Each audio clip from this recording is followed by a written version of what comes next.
Bismillahirrahmanirrahim. Assalamualaikum warahmatullahi wabarakatuh. Alhamdulillahilladzi alafa baina qulubina fasbahna bi nikmati ikhwana. Asyhadu an la ilaha illallah wahdahu la syarikalah wa asyhadu anna Muhammadan abduhu wa rasuluh alladzi la nabiyya ba'dah. Allahumma shalli wa sallim wa barik ala Muhammad wa ala alihi wa ashabi ajmain, amma ba'du. Hadirin wal hadirat, bapak-bapak, ibu-ibu, di mana saja Anda berada, alhamdulillah pada pekan ini Kamis sore kita bertemu kembali dalam kajian pekanan yang diselenggarakan oleh DPD Partai Keadilan Sejahtera yang disiarkan dari Jalan Insinyur Haji Juanda. Pada sore hari ini alhamdulillah Al-Ustadz Bapak Kiai Haji Heri Ahmadi sudah berada di studio. Pada sore hari ini beliau akan menerangkan tentang tawakal, sabar dan tawakal di masa pandemi ini. Terlebih Kota Tasik saat-saat ini, waktu-waktu sekarang banyak kejadian-kejadian yang berhubungan dengan COVID-19. Untuk itu, bagi Anda yang ingin memberikan pertanyaan, boleh dilayangkan ke sini. Insya Allah beliau akan menjawab.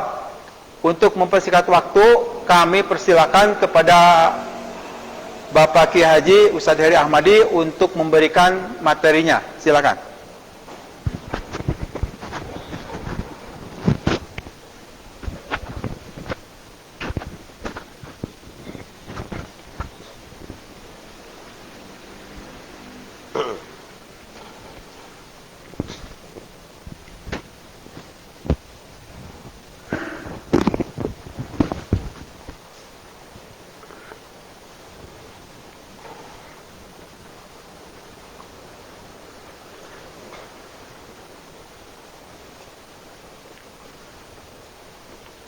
Bismillahirrahmanirrahim. Assalamualaikum warahmatullahi wabarakatuh.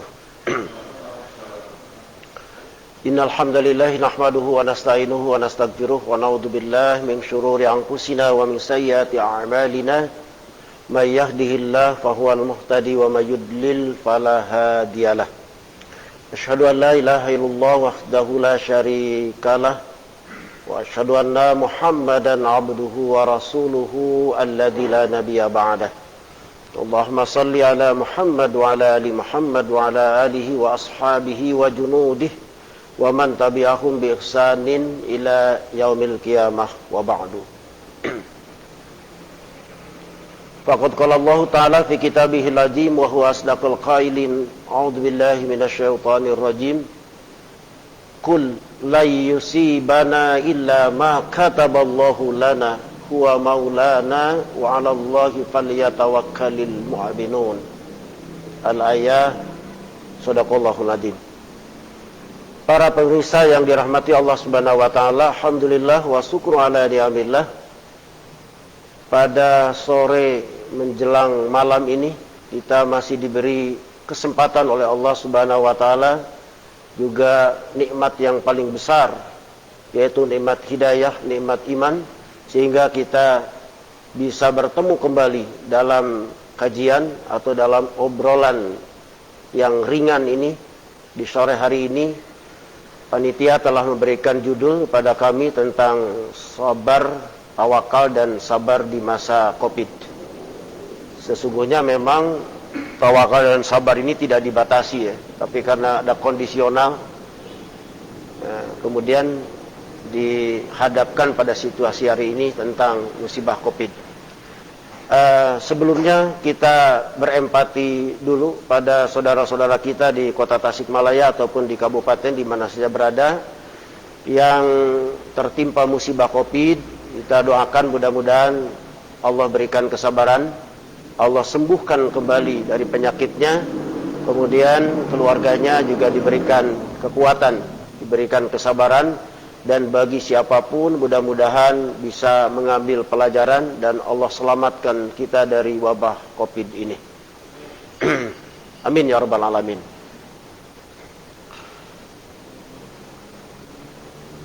tema ini sesungguhnya adalah ada kaitan dengan keyakinan yang telah kita yakini, tentang ketauhidan yang telah kita yakini kepada Allah Subhanahu wa taala. Di surah At-Taubah ayat 51 tadi Allah berfirman yang artinya kurang lebih lah. Kul, katakanlah olehmu Muhammad, la yusibana, tidak akan menimpa apapun kepada kita semua, illa ma kataballahu lana, kecuali apa-apa yang telah Allah tetapkan bagi kami. Huwa maulana, dialah Allah pelindung kami.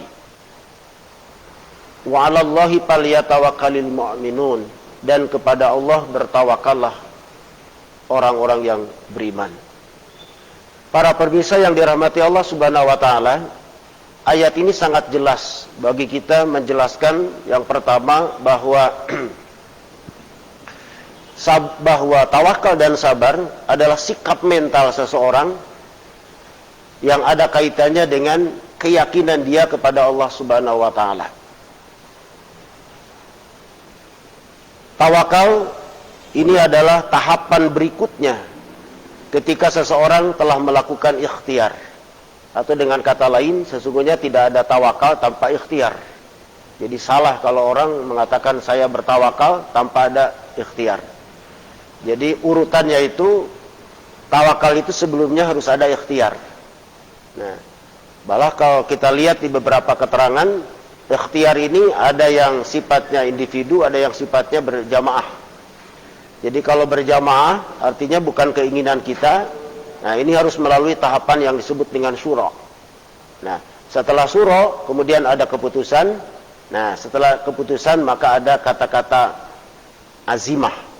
Nah, dalam Al-Quran dikatakan fa idza azamta fatawakkal 'alallah.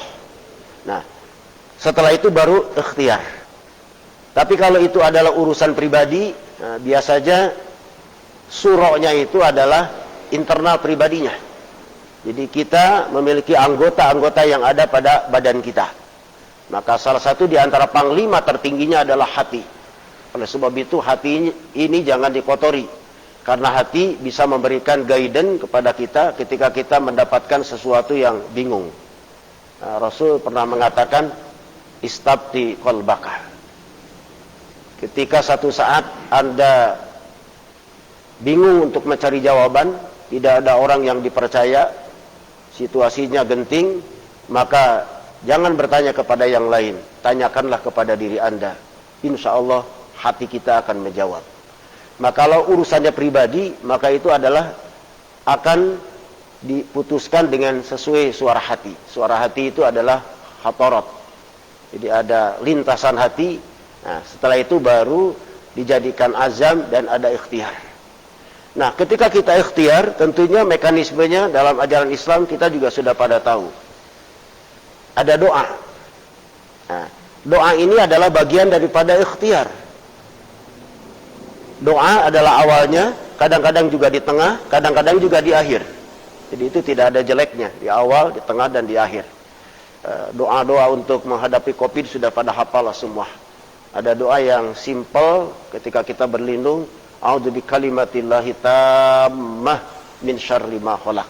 Kita mengucapkan ketika kita mau keluar rumah, ketika kita mau kemana saja, kita bacakan itu, kemudian kita ikhtiar melakukan ikhtiar kita. Kalau untuk COVID tentunya protokol kesehatan dan sebagainya. Nah, kalau untuk yang lain kita ikhtiar dengan ilmu dimaksimalkan. Setelah itu baru berikutnya adalah tawakal. Jadi tawakal itu setelah ikhtiar yang maksimal, kemudian kita menyerahkan urusan ini kepada Allah. Tawakal itu artinya mewakilkan, wakala, atau juga pengertiannya adalah menyerahkan. Jadi ketika kita bekerja, kemudian kita bertawakal, mewakilkan. Kepada siapa kita mewakilkan? Kepada zat yang maha kuat. Siapa? Allah Subhanahu wa ta'ala. Makanya kalau orang bertawakal kepada makhluk, nah ini salah dan dia akan kecewa. Apakah itu kepada jabatan, kepada ilmu, kepada uang, atau kepada orang? Maka tawakal ini lemah. Dan tawakal yang seperti ini adalah salah. Dia akan ujung-ujungnya kecewa. Jadi tawakalnya kepada Allah, mewakilkan. Jadi Allah sebagai wakil kita, kemudian menyerahkan urusannya total kepada Allah. Setelah itu apa yang terjadi? Baru kita, setelah tawakal, ujungnya ada dua. Bisa sabar, bisa syukur. Jadi memang tema kita tawakal dan sabar. Harusnya temanya diperpanjang. Tawakal, sabar, dan syukur. Karena tidak selamanya hasil tawakal itu jelek. Ada kalanya hasil tawakal itu adalah baik, sesuai dengan harapan kita. Maka kita bersyukur. Kalau memang tidak sesuai, kita kemudian bersabar. Contoh klasik kita sudah pada tahu ya. Ada cerita di zaman Rasulullah SAW. Ketika Rasulullah di majelis ta'limnya duduk dengan para sahabat, kemudian ada sahabat yang lain yang mau belajar. Dia naik kendaraan, bawa onta, kemudian duduk. Kata Rasulullah, kamu datang ke sini naik apa? Naik onta. Di mana onta kamu? Udah di luar ya Rasulullah.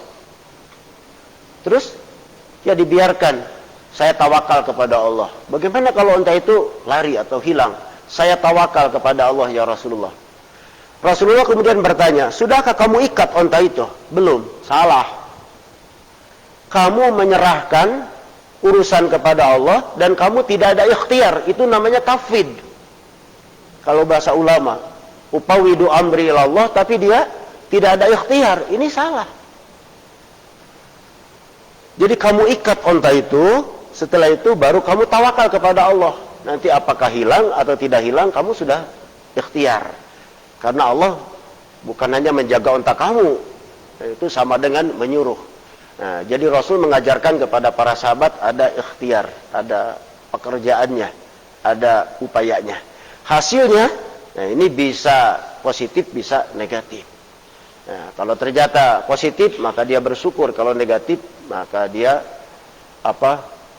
bersabar atas keputusan dari Allah Subhanahu wa taala. Para pemirsa yang dirahmati Allah Subhanahu wa taala, oleh sebab itu maka kadar tawakal seseorang itu berbeda-beda. Tawakalnya Nabi Ibrahim, tawakalnya Rasulullah dengan tawakalnya kita jauh berbeda kualitasnya. Ada sebuah hadis yang mengatakan ketika Nabi Ibrahim dibakar ini oleh Raja Namrud, maka Nabi Ibrahim itu mengatakan sama seperti Rasulullah mengatakan, hasbunallah wa ni'mal wakil. Cukup bagi kami Allah. Hasbunallah wa ni'mal wakil. Dan dia wakil yang mewakili kami yang sebaik-baiknya, sebagus-bagusnya. Itu artinya tawakal. Jadi tawakal itu mewakilkan atau menyerahkan. Jadi kalau ada masyarakat memilih seseorang, orang itu menjadi wakil, itu artinya tawakal. Dia punya keinginan, ditawakalkan kepada orang itu. Maka orang itu namanya wakil. Wakil siapa? Wakil rakyat. Tapi itu manusia. Nah, ini kepentingannya adalah kepentingan manusia, bukan kepentingan urusan yang lain. Maka dikatakannya adalah perwakilan. Nah, Nabi Muhammad juga sama ketika beliau dihadapkan kepada musuh dan musuh sudah mengepung. Nah, di sini hadis Bukhari mengatakan hasbunallah wa ni'mal wakil qalaha Ibrahim. Ibrahim mengatakan itu hasbunallah wa ni'mal wakil hina ulqiya finnar, ketika Ibrahim dimasukkan ke dalam api. Wa qalaha Muhammad sallallahu alaihi wasallam, begitu juga berkata Nabi Muhammad sallallahu alaihi wasallam hina qalu lahu, ketika mereka berkata kepadanya, innan nasa qad jama'u lakum fakhshawhum fazadahum imana wa qalu hasbunallah wa ni'mal wakil. Jadi ketika ada laporan dari masyarakat, dari para sahabat, innan nasa qad jama'u lakum fakhshawhum, manusia-manusia sudah berkumpul untuk mengepung kita ya Rasulullah, fakhshawhum, hendaklah kita takut oleh mereka. Fazadahum imana, yang terjadi bukan takut tapi Rasul bertambah keimanan. Kemudian wa qalu hasbunallah wa ni'mal wakil, Dan Rasul dengan para sahabat mengatakan, hasbunallah, cukup bagi kami adalah Allah, ni'mal maula wa ni'mal wakil. Hasbunallah wa ni'mal wakil. Cukup bagi kami Allah, sebaik-baiknya pelindung, wa ni'mal wakil. Para pemirsa yang dirahmati Allah Subhanahu wa taala, jadi sekali lagi bahwa tawakal ini ada kaitan dengan ketauhidan kita. Dan kualitas tawakal seseorang sangat tergantung kepada kualitas keimanannya, kualitas ketauhidannya. Dan kita sesungguhnya telah dilatih, telah diajarkan oleh Rasulullah dalam hadis, Allah dalam Al-Quran telah mengajarkan kepada kita tentang tawakal. Para ulama atau guru-guru kita telah mengajarkan menghadapi situasi apapun kita dianjurkan untuk bertawakal. Nah, tinggal sejauh mana pemahaman kita terhadap kalimat tawakal. Ini yang kemudian berbeda-beda tergantung kadar keimanan, kadar ijtihadnya, dan tergantung tingkat kecerdasan, baik spiritual ataupun kecerdasan emosional. Contoh ya, ini ada kisah yang menarik ini, agak lebar sedikit nih.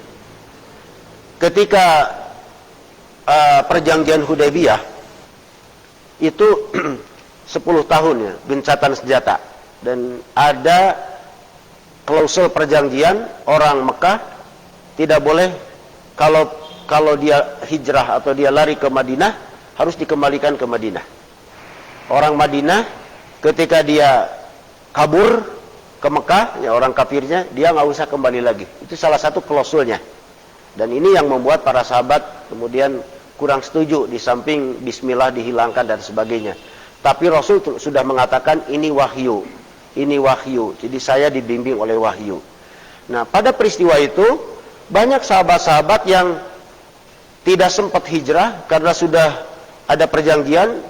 Di sini orang-orang yang beriman di Mekah bertambah, tapi mereka ingin hijrah tidak bisa, ada perjanjian. Mereka disiksa, mereka diintimidasi. Ada kisah yang menarik. Ketika mereka disiksa, diintimidasi, mereka lari ke Madinah. Dikejar, itu Abu Bashir atau Abu Jundul. Dikejar oleh rombongan orang-orang kafir. Begitu dikejar, dia minta suaka, perlindungan kepada Rasulullah. Ya Rasulullah, lindungi kami, lindungi kami. Kami dikejar, kami tidak kuat, disiksa, diintimidasi, mau dibunuh. Kata Rasulullah, gak bisa. Kenapa? Saya sudah bikin perjanjian dengan orang kafir Quraisy. Jadi siapa yang lari ke Madinah harus dikembalikan lagi. Tapi bagaimana ini? Saya disiksa sudah tidak kuat. Tidak lama kemudian datang orang-orang kafir menyusulnya. Kemudian mereka meminta kejujuran kepada Rasulullah. Muhammad, sesuai dengan perjanjian, orang itu kembalikan ke Mekah. Apa yang Rasulullah lakukan? Maka Rasulullah mengatakan, saya akan kembalikan sesuai dengan persyaratan perjanjian, dan saya tidak akan mengkhianati perjanjian. Rasul mengembalikan orang itu, Abu Bashir, Abu Jundul. Dan apa yang terjadi? Dia megang kaki Rasul. Ya Rasulullah, jangan, saya serahkan kepada orang kafir. Saya sudah tidak kuat, saya akan dibunuh. Tapi apa kata Rasul? Rasul mengatakan, wahai Abu Bashir, tawakal ala Allah. Itu yang dibisikkan oleh Rasulullah kepada Abu Bashir adalah kalimat tawakal. Bertawakallah kamu kepada Allah. Tawakal ala Allah. Fal yatawakkal ala Allah. Bertawakallah kamu kepada Allah.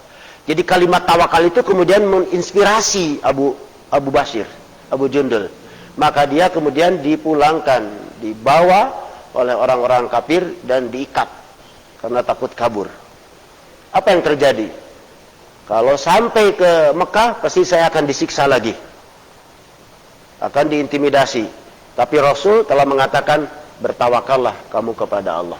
Inilah hebatnya sahabat. Jadi tawakal itu bukan pasrah. Tawakal itu bukan menerima apa adanya tanpa ada ikhtiar. Maka Abu Bashir kemudian, dia menerjemahkan dengan lebih luas. Tawakal artinya harus berikhtiar. Mencari jalan, mencari celah. Setelah dia berjalan lewat perbatasan Madinah, belum masuk ke Mekah.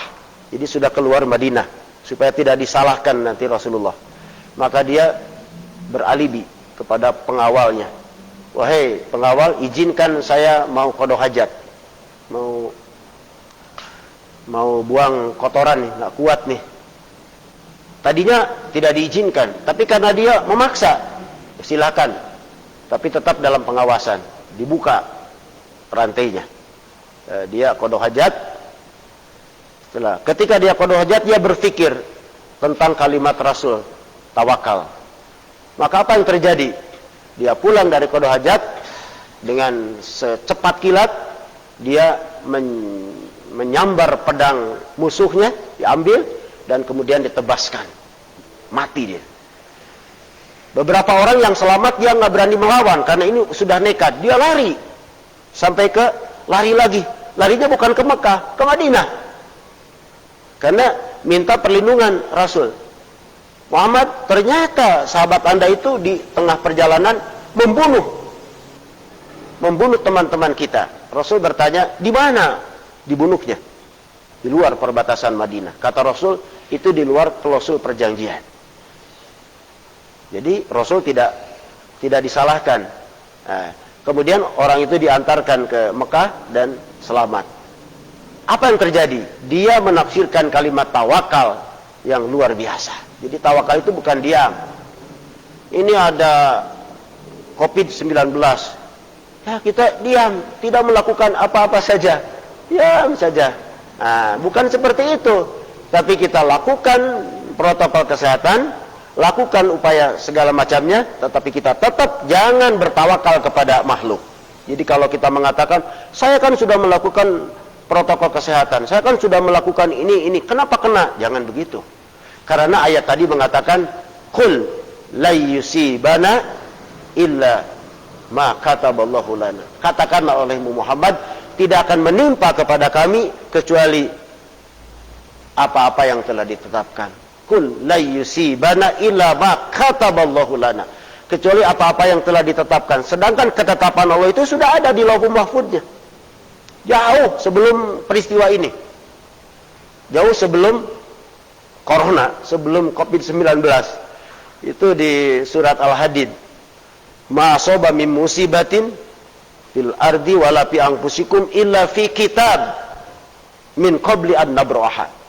Tidak ada satu musibah yang terjadi di muka bumi ataupun pada diri kita kecuali itu sudah ditulis di sana. Dan kita telah beriman kepada Allah, kita telah makrifah kepada Allah, beriman kepada Allah dari sisi rububiyah.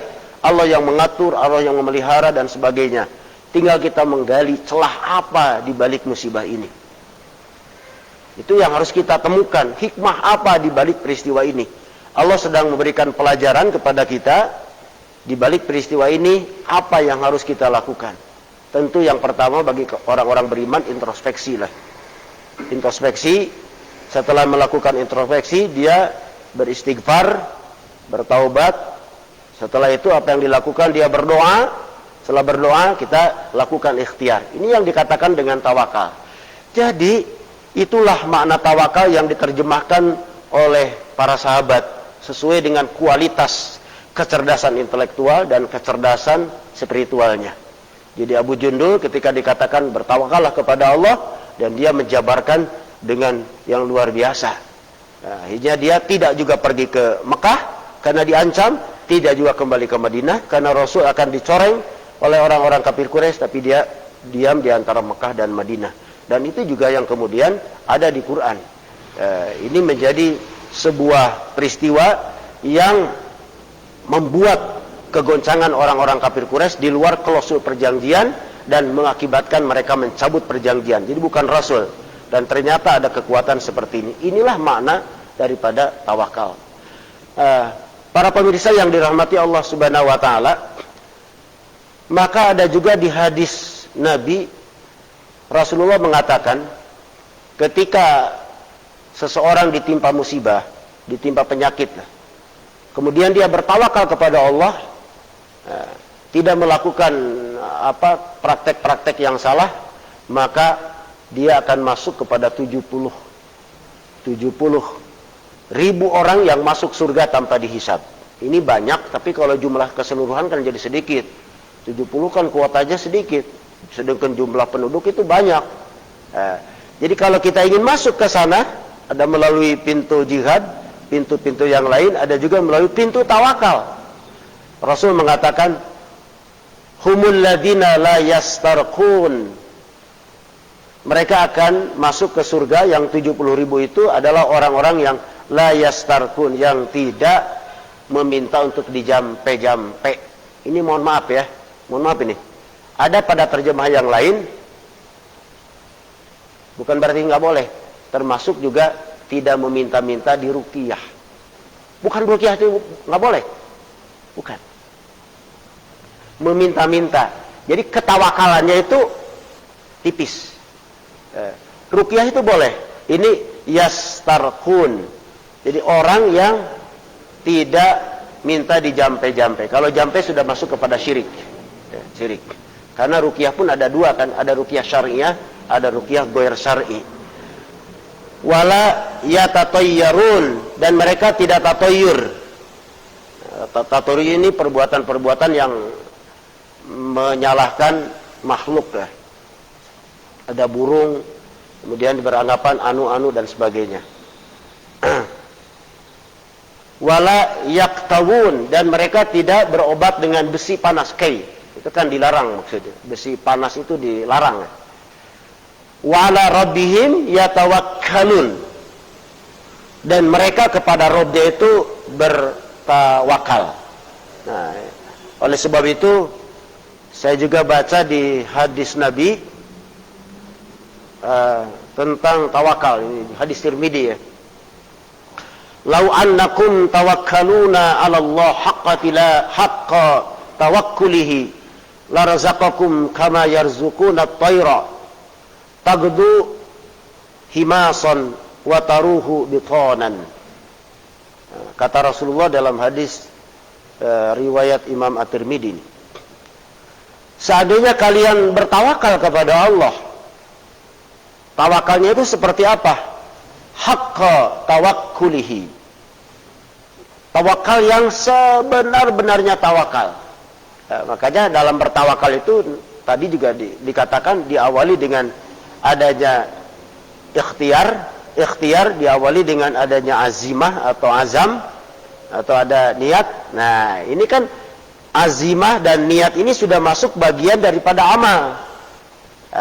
Makanya ketika seseorang bertauhid, ini azimahnya itu azimah yang mengandung ketauhidan, sehingga dia bertawakalnya bukan ke makhluk, tetapi bertawakal kepada Khaliq, kepada Allah. Ini yang dikatakan haqqa tawakkulihi. Tapi sekali lagi jangan salah tafsir. Kalau begitu bertawakal itu kita diam, sudah saja diamlah, nggak bekerja, pasrah. Bukan pasrah. Jadi tawakal itu berikhtiar, dan ketika kita bertawakal, kita menyerahkan urusannya kepada yang maha kuat, yaitu Allah subhanahu wa ta'ala. Dan ini harus haqqa tawakkulihi. Jadi tong tanggung-tanggung, tong setengah-setengah, tapi semuanya. Maka kata Rasulullah, la razaqakum kama yarzuqut tayr, kami akan memberi rizki kepada kalian seperti yarzuqut tayr, Allah memberi rizki kepada burung. Ini burung ini jumlahnya ada berapa juta, kita tidak tahu. Ada berapa juta burung-burung yang ada di alam. Kalau itu diberi makannya, diserahkan kepada kita, apalagi kalau kepada pemerintah dari APBD, bangkrut. Belum lagi ikan di laut, kul di Parabanku APBN, bangkrut itu negara. Yang jelas kita hanya mengkeruk kekayaan laut, dikeruk, iraha syukurna, baritara maraban laukna di alam ngalpoe, manuk yang ada di alam ditewakan. Kapan kita ngasih makan? Gak bisa. Maka kata Rasulullah, Allah akan beri rizki kepada kalian seperti yarzuqut tayra, Allah memberi rizki kepada burung. Kita perhatikan burung. Ini burung yang bukan disangkar ini. Kalau disangkar kita yang kasih makan. Tanya yang punya burung berapa budgetnya per bulan. Mahal itu. Itu baru satu burung, belum dua. Semua burung dikasih makan, bangkrut kita. Taman safari, kebun binatang dengan kondisi begini, bangkrut. Nggak bisa dia kasih binatang, makan binatang. Pendatang nggak ada, begung-begung itu binatangnya. Nah, maka kata Rasulullah, ta'du himason wa taruhu bitonan. Dia datang pagi-pagi dengan perutnya kempleng, nggak bawa modal ya. Nah, perutnya kosong. Wataruhu bitonan, pulang sore hari perutnya kembung, sudah berisi. Nah, jadi Allah berikan ketawakalan kepada binatang. Jadi jangan sampai kalah tawakal sama binatang. Nah, bedanya itu. Makanya tawakal itu bagian daripada tauhid. Kalau binatang bertawakal, karena memang binatang itu tidak disuruh, tidak ditaklif untuk beribadah, tetapi Allah telah membuat guidance kepada binatang dengan nalurinya, dengan indranya. Dia mengetahui, maka dia bertasbih kepada Allah. Dia mengakui ada aturan-aturan yang harus ditaati, makanya binatang itu tidak pernah melanggar. Kalau manusia lain ditaklif untuk beribadah, maka jangan sampai tawakal kita kalah sama burung. Hayam satu kali lahir itu berapa? 7, 8, ada yang 12. Indungna tetamat SD acan, budakna perlu diparaban kabeh. Masa kalah sama binatang? Nah, ini kata Rasulullah, maka yang harus kita ditingkatkan adalah haqqa tawakkulihi. Cuma kita menerjemahkan tawakal itu seperti apa? Jadi tawakal bukan hanya tinggal diam, tapi ada ikhtiar. Makanya tadi saya katakan tawakal ini harus ada ikhtiar. Ikhtiar awalnya harus ada azimah, ada azam. Nah, ada kekuatan batin, ada keinginan yang kuat, atau ada niat yang kuat. Dari niatnya juga harus baik ini. Kalau niat jahat nggak bisa tawakal. Niat harus niat baik, kemudian dia ikhtiar melakukan semaksimal mungkin. Nah, baru tawakal menyerahkan hasilnya. Nanti hasilnya jangan suudon. Hasilnya belum tentu jelek, kadang-kadang baik. Makanya konotasinya kalau kita tawakal bisa sabar, bisa syukur gitu. Jadi tidak selamanya sabar. Jadi jangan dikaitkan sing sabar we. Nah, tawakal teh harus karena sabar. Kalau dapat untung tidak. Nah, itu menang orang. Nah, dia tidak bersyukur karena awalnya sudah salah. Kalau dia dapat untung diklaim oleh dirinya, maka tidak ada tawakal seperti itu. Ujungnya dia tidak bersyukur. Ya, contohnya banyaklah di Quran. Itu Korun, dia kaya raya. Kenapa Allah tenggelamkan di perut bumi? Karena ketika dia kaya raya, dia tidak mau mengakui kekayaannya itu pemberian dari Allah, tapi hasil jerih payah sendiri. Innama utituhu ala ilmin indi. Saya kaya karena ilmu saya. Maka apa yang terjadi? Harta yang banyak itu dipakai sombong, tidak bersyukur dia. Kemudian Allah tenggelamkan, dibebaskan. Nah, ini yang harus kita perbaiki ya. Jadi para pemirsa yang dirahmati Allah Subhanahu wa taala, ini ada beberapa yang harus kita yakini ya, bahwa sesungguhnya tawakal ini bagian daripada akidah kita. Jadi, akidah yang kita sudah yakini ini harus di-upgrade terus, harus dilatih terus, harus ada riyadhah sampai kepada tingkatan kita bertawakal kepada Allah itu haqqa tawakkulihi. Jadi apapun yang terjadi. Makanya saya tadi di awal mengatakan bukan hanya di masa Covid saja ya tawakal dan sabar ini. Tawakal dan sabar itu sudah ada sebelum Covid terjadi. Dan itu bagian. Ini cuma kebetulan saja sekarang kita lagi dilanda wabah Covid-19, ini pun tetap kita optimis ya. Karena Allah tidak menciptakan krisis. Awas, ini yang ada di otak kita. Allah tidak menciptakan krisis. Allah selalu memberikan peluang kebaikan. Cuma kita tidak tahu peluang ini dari mana, apa, harus bagaimana memulainya. Ini barangkali Allah memberikan pelajaran kepada kita. Kita selalu menganggap bahwa aturan kita, bahwa metode kita lebih baik daripada aturan Allah. Maka Allah berikan pelajaran dengan Covid ini. Sehingga apa yang terjadi? Semua institusi itu runtuh. Politik, sosial, budaya, negara juga oyag, ekonomi matoskan tenan. Terus sudah jelas, kemudian sekarang berdampak juga kepada pendidikan. Jadi ketika berdampak kepada pendidikan, ini banyak kita doakan ya, pesantren-pesantren di kita banyak yang kena. Mudah-mudahan sekali lagi saya turut prihatin, turut berduka cita ya, karena ini adalah sebuah musibah. Kita doakan mudah-mudahan anak-anak pesantren yang terkena di Tasikmalaya ataupun di Kabupaten Tasikmalaya ataupun di mana saja, ini adalah musibah dari Allah Subhanahu wa taala. Tentunya Allah berkehendak baik. Mudah-mudahan mereka diberi kesabaran, secepatnya diberi kesembuhan, kemudian diberikan ketawakalan oleh Allah Subhanahu wa taala dari peristiwa ini, dan kita mudah-mudahan diselamatkan. Karena apa? Karena ini ada keseimbangan yang ada di alam yang Allah berikan. Ini kita biasanya kalau dalam menyusun anggaran itu selalu dimasukkan populasi jumlah penduduk, dan populasi jumlah penduduk itu dianggap ini sebagai sesuatu yang akan merongrong rezeki. Makanya kalau nyusun anggaran itu selalu ada menekan angka kelahiran. Angka kelahiran. Nah, angka kelahiran jadi laju pertumbuhan ditekan supaya ini tidak merongrong rezeki yang ada. Jadi kalau kebanyakan nanti rezekinya jadi sedikit. Nah, barangkali ini Allah kasih pelajaran bagi kita. Sudah jangan ikut campur urusan Allah. Allah yang akan mengatur keseimbangan yang ada di alam. Ini ambil hikmahnya. Baik, para pemirsa yang dirahmati Allah Subhanahu wa taala, ini ada beberapa keutamaan ketika kita bertawakal. Saya tidak akan menyampaikan lengkap, mungkin beberapa saja. Yang pertama, keutamaan tawakal itu adalah membuktikan bahwa diri kita orang beriman. Bahwa diri kita orang beriman. Jadi jangan sampai, awas, tawakal ini bertabrakan dengan syariat. Ada COVID, kita tidak bisa berbuat apa-apa, kita diam saja.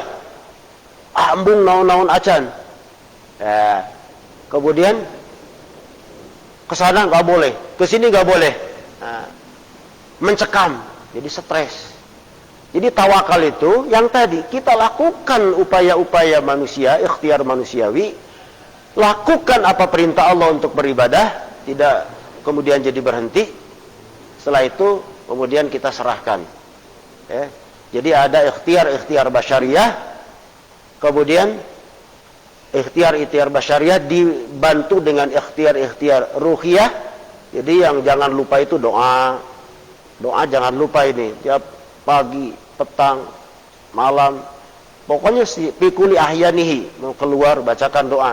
Karena memang itu setan apabila orang membacakan doa tawakal, setan itu sudah putus asa. Ini ada hadis mengatakan begini, man qala yakni idza kharaja min baitihi bismillah tawakkaltu 'ala Allah la haula wala quwwata illa billah yuqalu lahu hudita wa wukita wa kufita fayaqulu syaitan li syayatinil akhar kaifa laka li rajulin qad hudiya wa kupiya wa wukiyah. Jadi ketika seseorang keluar dari rumahnya kemudian dia mengucapkan bismillah tawakaltu, dengan menyebut nama Allah, aku bertawakal kepada Allah, tidak ada daya dan upaya, la haula wala quwata illa billah. Kemudian apa yang terjadi? Orang itu telah menyerahkan urusannya. Rasul mengatakan, maka dikatakan kepadanya, engkau telah diberi petunjuk, telah dilindungi dan telah dicukupi. Maka berkatalah setan kepada setan yang lain. Jadi setan gue sok ngobrol yang babaturanana dengan setan yang lain. Kemudian apa perkataannya? Bagaimana engkau dapat menggoda orang yang sudah diberi petunjuk? Cek setan teka setan deui. Rek kumaha euy urang nyasarkeun si eta geus maca bismillah tawakaltu. Orang itu telah diberi petunjuk, orang itu telah dicukupi dan orang itu telah dilindungi. Jadi ini ucapan yang teu sabaraha keluar bismillah tawakkaltu 'ala Allah la haula wala quwata illa billah. Atau yang tadi dilengkapi a'udzu bikalimatillahi tammah min syarri ma khalaq. Jadi setan akan berkata kepada setan yang lain, bagaimana kita bisa menggoda? Dia telah berlindung, dia telah dilindungi, telah dicukupi. Jadi setan angkat tangan. Ini penting. Oleh sebab itu sekali lagi bahwa tawakal itu membuktikan bahwa kita memiliki iman. Tapi dengan catatan yang benar. Tetap kita tawakalnya tidak berlebih-lebihan. Artinya berlebih-lebihan itu menyerahkan semuanya kepada Allah. Terus kuma Allah we. Tidak kemudian juga tidak taprit dan tidak ifrat. Serba kekurangan. Lah mun kitu mah geus teu kudu make upaya nanaon, geus Allah nakdirkeun mah pasti bakal terjadi. Kalau Allah tidak nakdirkeun, tidak juga begitu. Jadi kita tetap sinegar tengah. Ya. Yang kedua,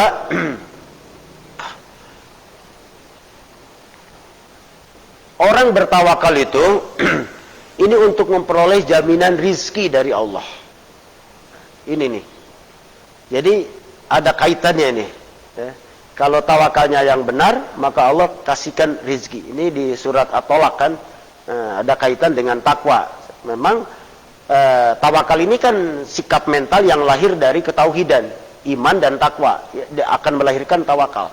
Jadi kalau orang tidak beriman, tidak bertakwa, dia tidak akan tawakal. Maka di surat At-Tolak itu ketika berbicara wa may yattaqillaha yarzuqhu min haitsu la yahtasib dan sebagainya, barang siapa dia bertawakal kepada Allah, Allah akan kasih rizki. Jadi ini ada pintu rezeki yang harus kita gali dengan kita meningkatkan ketawakalan kita kepada Allah. Ini sesungguhnya ini adalah materi awal ya dalam bertauhid. Ketika kita ma'rifah kepada Allah, ma'rifah kepada Islam, ma'rifah kepada Rasul, dan ini dibingkai dengan kalimat al-usul as-salasah. Jadi kembali lagi dibuka pelajaran itu, keyakinan itu, ketika kita ma'rifah kepada Allah, sejauh mana ma'rifah kita kepada Allah, dan di dalamnya ada Allah sebagai rububiyah, Allah yang mengatur, memberi rizki, melindungi, dan menciptakan, menghidupkan, mematikan. Ini yang harus kita yakini. Allah sebagai uluhiyah, nah ini lakukan ibadah kita dengan benar. Sekali lagi, tawakal ini tidak boleh bertentangan dengan syariah. Ya. Tawakal itu kemudian tidak menjadikan kita menjadi penakut dan segala kebaikan kita berhenti. Bukan begitu. Kemudian tauhid asma wa sifat ini bukan pekerjaan tapi harus diyakini. Belum lagi kita ma'rifah kepada Rasul. Rasul telah menjabarkan tadi bagaimana bentuk-bentuk tawakal yang diterjemahkan oleh para sahabat. Ketika tadi Rasul menyuruh orang yang datang talian heula, setelah itu baru tawakal kepada Allah. Rasul kepada Abu Jundul, Abu Basir, dia kemudian berbisik, sudah kamu berangkat saja, tawakal kepada Allah. Dan Abu Jundul itu kemudian menafsirkan tawakal itu dengan tafsiran beliau pada kekinian pada waktu itu. Kalau datang ke sana akan dibunuh, maka di perjalanan dia melakukan improvisasi. Dan ini pun menjadikan syariat dalam Al-Quran di surat Al-Anfal, di surat Al-Hasr. Itu yang dikatakan dengan ada gonimah, ada fa'i. Itu yang dilakukan oleh Abu Jundul. Dan inilah yang kemudian menjadikan ekonomi orang-orang kafir Quraisy kemudian goncang. Barangkali satu lagi ya, karena banyak nih. Hikmah tawakal kepada Allah Subhanahu wa taala, kita tidak akan dikuasai oleh setan. Nah, ini musuh utama kita adalah setan. Jadi bagi orang-orang yang bertawakal, setan ini takut. Wa 'ala rabbihim yatawakkalun. Nah, kalau di ayat yang lain ikhlas. Iya, karena tawakal itu harus ikhlas. Bagaimana tidak ikhlas? Tawakal ini menyerahkan semua urusannya kepada Allah. Kita mewakilkan kepada Allah, menyerahkan kepada Allah. Upawidu amri ilallah. Diserahkan semuanya, tetapi setelah melakukan tadi ikhtiar yang maksimal, kemudian kita lahir daripada azimah, bukan kabawakusa kaba-kaba, lahir dari itikad yang kuat, dari azam yang kuat. Setelah itu serahkan. Nah, kalau ternyata hasilnya adalah tidak sesuai dengan kita, maka ujungnya sabar. Nah, ini ya judulnya tawakal, kemudian sabar. Nah, sabar inilah kemudian Allah juga akan kasih pahala. Ya, Allah akan kasih pahala dari kesabaran ini. Dan sabar ini fasabrun jamilun.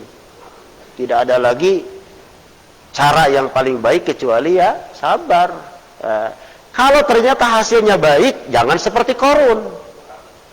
Kalau hasilnya baik kemudian dia mengatakan ini ilmu saya, jangan. Kalau hasilnya baik, maka harusnya bersyukur. Maka saya tegaskan sekali lagi, tawakal itu awalnya adalah ikhtiar yang maksimal, kemudian serahkan keputusannya kepada Allah. Hasilnya kalau ternyata tidak sesuai apa yang kita inginkan, Allah berkehendak lain, itu yang terbaik menurut Allah. Maka kita bersabar. Hasilnya sesuai dengan keinginan kita, tidak boleh takabur, tidak boleh sombong, karena itu bukan upaya kita. Kita bersyukur. Kalau bersyukur ditambah lagi kenikmatannya. Tapi kalau tidak bersyukur, nah kita kalaut. Contohlah Nabi Sulaiman. Bagaimana Nabi Sulaiman Allah berikan semua kekuatan, ilmu dan sebagainya, tapi apa yang terjadi? Ketika dia mampu mendengar suara binatang, ini nikmat yang paling besar ini. Raja Sirim bicara kepada pasukannya, ya ayuhan namlatu udkhulu masakinahum, masuklah ke rumah-rumah kalian, ada Sulaiman dan pasukannya yang melewat ke sini akan menginjak rumah kita, dan dia tidak sadar. Nabi Sulaiman mendengar ucapan itu, ini nikmat yang paling besar. Ya Allah, nikmat apa lagi yang kau berikan kepadaku setelah ilmu, setelah jabatan, kekuasaan, harta, engkau berikan kepadaku kekuatan untuk mendengar binatang. Ini nikmat yang luar biasa. Maka Nabi Sulaiman kemudian mengatakan, hada min fadli rabbi. Ini adalah fadilah, kelebihan dari Allah. Liyabluwani, untuk mengujiku, aashkuru am akfuru. Apakah saya bersyukur atau saya kufur. Inilah ungkapan Nabi Sulaiman yang luar biasa yang harus kita tiru. Baik, hanya beberapa saja hikmah tawakal. Sekali lagi saya doakan mudah-mudahan kita bisa melatih ketawakalan kita kepada Allah dengan haqqa tawakulihi. Tentunya ikhtiarnya yang maksimal, kemudian kita tawakal. Allahus somad, ya. Sekali lagi, bukan dunyahus somad, bukan seseorang husomad. Allahus somad. Allah lah tempat bergantung, bukan obat husomad juga. Jadi kita Allahus somad, itu tawakal yang sebenarnya tawakal. Setelah itu hasilnya kita serahkan kepada Allah. Kalau tidak sesuai, kita sabar. Tingkatkan lagi kesabaran kita. Kalau ternyata hasilnya sesuai, jangan sombong, tapi kita bersyukur kepada Allah Subhanahu wa taala. Jadi formulasinya adalah ikhtiar, tawakal. Kalau tidak sesuai hasilnya, sabar. Kalau sesuai, bersyukur. Insyaallah la in syakartum la azidannakum wa la in kafartum inna adzabi lasyadid. Kita husnudon, ada hikmah di balik peristiwa ini yang belum kita bisa mengambilnya. Mudah-mudahan Allah membuka tabir hikmah di balik Covid. Apa sebenarnya? Kita terima apa adanya, bertawakal kepada Allah, dan bersabar kalau ternyata tidak sesuai, bersyukur kalau ternyata kita sesuai apa yang kita harapkan. Demikian yang dapat saya sampaikan. Mohon maaf atas segala kekurangannya. Yang benarnya dari Allah Subhanahu wa taala, yang salahnya dari lisan kami mohon dimaafkan. Hadanallahu wa iyyakum ajmain. Fattaqullaha mastata'tum billahi fisabilil haq. Assalamualaikum warahmatullahi wabarakatuh. Ada? Tidak ada. Alhamdulillah.